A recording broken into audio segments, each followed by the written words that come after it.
रहीम अस्सलाम वालेकुम। कैसे हो दोस्तों? मैं उम्मीद करता हूँ कि आप सब खैर वाफियत से होंगे। दोस्तों आज मैं आपको फेशियल पैरालिसिस के बारे में इंफॉर्मेशन दूंगा। दोस्तों फेशियल पैरालिसिस में पेशेंट को कौन कौन से सिम्टम देखने में आते हैं और इसके पीछे कौन कौन सी काजेज होती हैं जिसमें पेशेंट को जो फेस आता है उसके ऊपर एक पैरालिसिस का सिम्टम जो है ना वो देखने में आता है।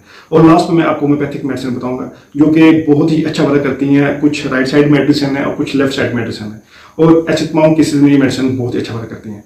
तो दोस्तों ये तमाम इन्फॉर्मेशन मैं आपको इस वीडियो में बताऊंगा, तो मेरी आप सबसे गुजारिश है कि वीडियो को एंड तक लाजमी देखें। मैं डॉक्टर उमर और आपको अपने चैनल होम्योटेक में खुशामदीद कहता हूँ।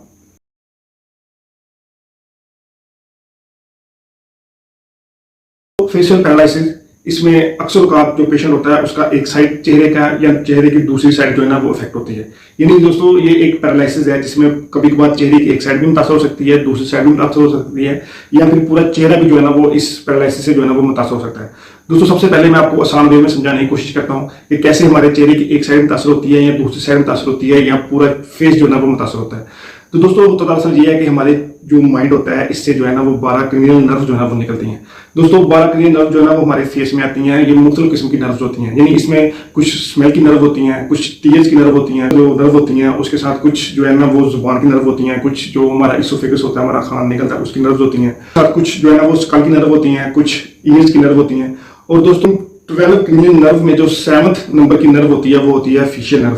दोस्तों ये फेशियल नर्व होती है हमारे माइंड से आती है और ये हमारे कान से होती हुई जो है ना वो हमारे आगे चेहरे के में आगे 5 मुख्तलिफ जो छोटी छोटी नर्व में आगे ना सेपरेट हो जाती है, वो खुद डिवाइड हो जाती है। और इसी तरह जो दोस्तों ये दूसरी साइड पे भी जो हमारे माइंड से निकलती है ये फेशियल नर्व, और जो हमारे कान से ऊपर से होती है वो हमारे चेहरे के ऊपर जो है ना वो आगे मजीद 5 नर्व में जो है ना वो तकसीम हो जाती है। और दोस्तों इसका जो काम होता है इस फेशियल नर्व का, तो इसका काम होता है चेहरे के एक्सप्रेशन का, और इसके साथ हमारी ईयर्स की जो एक स्लाइवा होता है हमारी आंखों के अंदर, जो आंखों को जो है ना वो देखने में तर रखता है, तो उसका काम करता है ये। और इसके साथ जो मुख्तलिफ किस्म के जो हमारी स्कल होती है, मतलब खाना खाते हैं या बोलते हैं, वोकल कार्ड नर्व होती हैं, जो टंग होती है जिसे हम एक जैसे खाना खाते हैं तो उसको रोल करते हैं तो उसकी भी नर्व होती हैं। दोस्तों ये मुख्तलिफ इनके नर्व्स के काम होते हैं। तो दोस्तों जो नर्व होती है बेसिकली वो हमारे माइंड से निकलती है और हमारे चेहरे के आगे मजीद जो क्लिनिकल नर्व होती है वो 7th नंबर की, वो आगे मजीद 5 हिस्सों में जो है डिवाइड हो जाती है। तो दोस्तों इस नर्व का काम होता है कि जैसे ही हमारे माइंड से कुछ सिग्नल निकलता है दोस्तों इस नर्व के रास्ते से होते हुए वो हमारे जिस्म के मुख्तलिफ अज़ा तक जो है ना वो पहुंच जाता है। तो मैं ये हाथ मूव कर रहा हूँ या फिर अपने चेहरे के एक्सप्रेशन जो है ना वो आपके सामने दे रहा हूँ, या फिर मैं कोई खाना जो है ना वो स्मेल कर रहा हूँ, या फिर जो स्मेल है उसकी सेंस जो है ना वो रख रहा हूँ, यानी वो जो हमारे चेहरे के एक्सप्रेशन या फिर हमारी आंखों में जो एक स्लाइवा होता है जो हमारे आंखों की प्रोटेक्शन करता है। तो दोस्तों अगर ये जो नर्व होती है इनका काम होता है हमारे माइंड से मैसेज लेकर जिसम के मुख्तलिफ हिस्सों तक जो है ना वो पहुंचाना होता है। तो दोस्तों अगर इस नर्व में किसी किस्म की स्वेलिंग हो जाए, इन्फ्लामेशन हो जाए, या फिर इसमें इन्फेक्शन हो जाए, तो दोस्तों इस इन्फेक्शन की वजह से, स्वेलिंग की वजह से हमारे चेहरे के ऊपर जो है ना एक पैरालिसिस जो है ना उसका सिम्टम देखने में आता है। यानी अगर ये लोअर साइड पे पैरालिसिस हुआ है या राइट साइड पे या फिर लेफ्ट साइड पे पैरालिसिस हुआ है तो आपका चेहरा जो है ना वो नीचे की तरफ लटक जाएगा, यानी इसका ये सिम्टम देखने में आता है। या फिर दोस्तों अगर किसी के अपर साइड पे इस तरह का पैरालिसिस हुआ है तो उसमें जो चेहरे के एक्सप्रेशन है उस साइड के वो गायब हो जाएंगे, नहीं जो पेशेंट होगा या फिर जिसको ये डिजीज होगी उसका जो एक्सप्रेशन है वो अपने एक्सप्रेशन जगह जो कंट्रोल है वो खत्म हो जाएगा।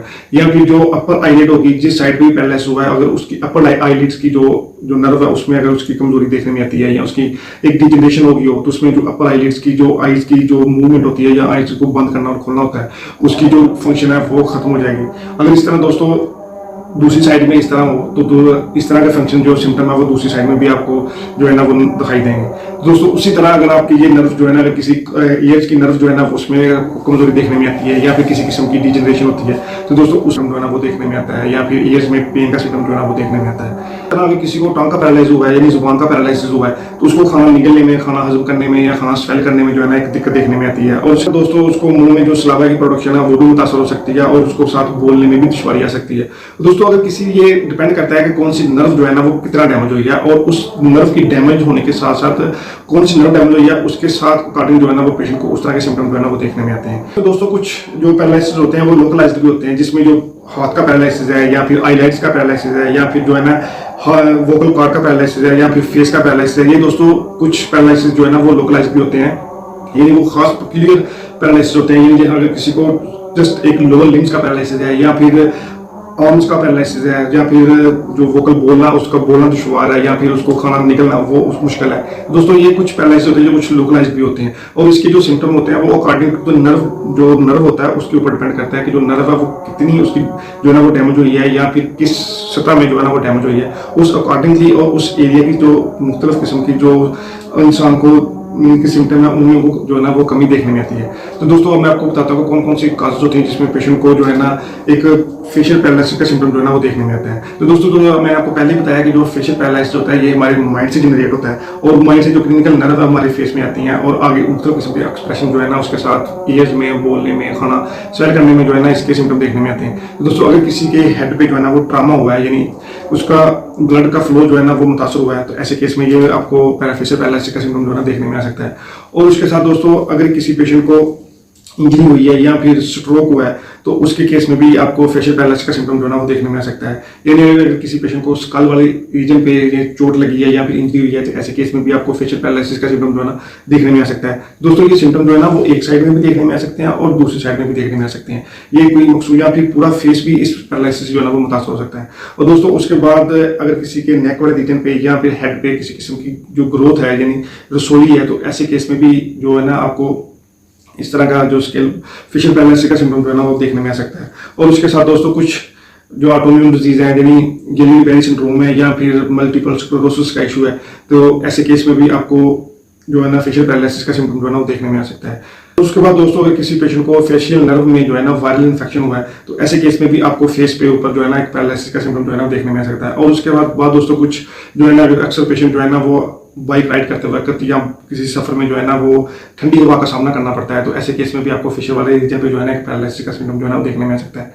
तो दोस्तों जो उसके सिम्टम होते हैं वो अकॉर्डिंग टू द पोजीशन होते हैं और अकॉर्डिंग टू द जो है ना उस नर्व की डैमेज के ऊपर डिपेंड करते हैं। तो दोस्तों अब मैं आपको कुछ होम्योपैथिक मेडिसिन बताता हूँ जो कि बहुत ही अच्छा वर्क करती हैं पैरालिसिस के केस में।